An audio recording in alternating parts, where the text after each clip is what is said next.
Topper हूँ motion से, माहिर माहिर नाम है सर का यादव हम्म सर। तो अभी तक तो मैं सिलेबस कंप्लीट कर रहा था, हम्म तो रिवीजन तो दूर की बात, और कल कल मॉक दिया सर, ऐसे ही मोशन में जो हो रहा है। हम्म तो सर नंबर भी बहुत कम है, बिना रिवीजन के 100 नंबर आए मात्र। हम्म। तो क्या करूँ सर, समझ ही नहीं आ रहा है कुछ, खाली 5 दिन बचा है। भाई 5 दिन के अंदर देखो, अब सबसे पहले जो तुम मॉक टेस्ट है ना उसके नंबरों पर एनालिसिस करना तो बंद कर दो।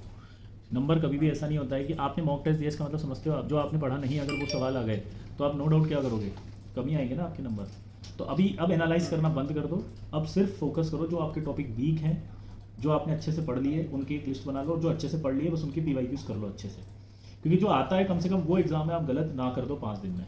एक स्टेप कम से कम आपको, अब 13 से 13.5 घंटे तो पढ़ना ही है, 4.5 फिजिक्स, 4.5 केमिस्ट्री, 4.5 मैथ्स, और PYQs जो है वो करने के बाद जो छोटे छोटे टॉपिक्स हों जो कि आपको लगता है ठीक है कि ये याद हो सकते हैं 2 दिन में, 2 लेक्चर का है, 3 लेक्चर का है, छोटा है, वो आप कर लो, ताकि आपका क्या फ़ायदा हो कि आप जो आता है आपको उसका तो PYQs कर लिया, जिससे कि अगर कोई गलती हो रही तो वो थ्योरी पढ़ के चले गए अच्छे से, और जो नहीं आता उसमें से जो छोटे छोटे टॉपिक्स हैं वो कर लिए। इस समय आपको मैक्सिमम स्ट्रेंथ गेन करके आपको एग्जाम देना है बेटा।